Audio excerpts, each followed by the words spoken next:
எந்தன் தலைமேல் வைத்து எம்பெருமான் பெருமான் என்று ஐயா எந்தன் வாயால் அரற்றி அடல் சேர் மெழுகு ஒப்ப ஐயா கரசே ஆசைப்பட்டேன் கண்டாய் அம்மானே.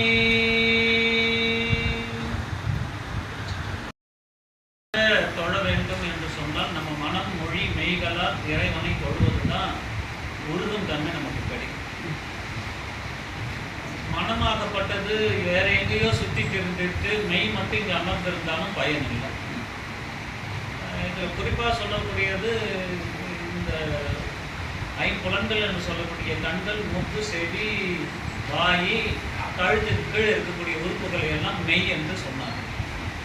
இப்போ இந்த பாடலை பார்த்தீங்கன்னா கையால் தொழுதும் கடல் சேவடிகள் கழும தழுவி கொண்டு, இது அத்தனை உறுப்புகளும் ஐம்புலன்களும் இந்த தேகமும் சேர்ந்து மெய்யும் சேர்ந்து கையால் தொழுது கடல் சேவடிகள் கழும தழுவி கொண்டுன்னா இறைவனுடைய திருவடியை நம் சிறப்பிலே இருந்து வைப்பதாக நம்ம நினைந்து கொண்டு அவன் திருவடியை நம்ம கழுவல் தழுவி கொண்டு கெட்டியாக பிடிக்கணும், இடைவிடாமல் பிடித்து கொண்டு கையால் தொழுதும் கடல் சேவடிகள் கழும தழுவி கொண்டு எய்யாது எந்த வாயால் அரைத்து.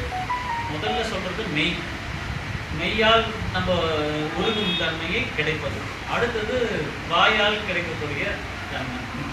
வாயால் கிடைக்கக்கூடியதுன்னா ஐயா எந்த வாயால் அரேற்றின்னு சொல்லுங்க. எம்பெருமான் எம்பெருமான் என்னை ஏற்றி என்னுடைய நாவினால் எப்பொழுதுமே என்ன பண்ணணும், அவன் திருவடி நம் சிரத்தில் இருப்பதாக சிரத்தில் நம் கரங்களை வைத்துக் கொண்டு நாவினால் இறைவனை உச்சரித்துக் கொண்டே இருப்பது. அது அடுத்த மனம் மொழி மெய்ன்றது மெய்.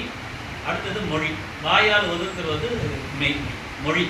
அந்த மொழியால் நம் இறைவனை தமிழ் மொழியால் நமசிவாயம் நமசிவாயம் சிவாய நன்மை என்று போற்றுவது. அழல் சேர் மெழுகு பண்ண அந்த மனம் உருகிறது தன்மை. எப்படி ஒரு மெழுகு உருகி ஒலி தருகிறதோ அதே போல இந்த மனம் உருகி உருகி அது ஒழுகும் தன்மை கிடைக்கும் பொழுது அது சிவத்தோடு அடையக்கூடிய தன்மையை அது கிடைக்கும். அப்போ 3 விதத்தாலும் இறைவனை வழிபடக்கூடிய பாடல் இந்த பாடல். மனம் மொழி மெய்களால் ஒழுகும் தன்மையை கிடைக்கும்படி இறைவன் அருள் செய்கிற பாடல் இந்த பாடல். அதுதான் கையால் தொழுதும் கடல் செய்வதிகள் 3த்துக்கும் அதில் வேலை.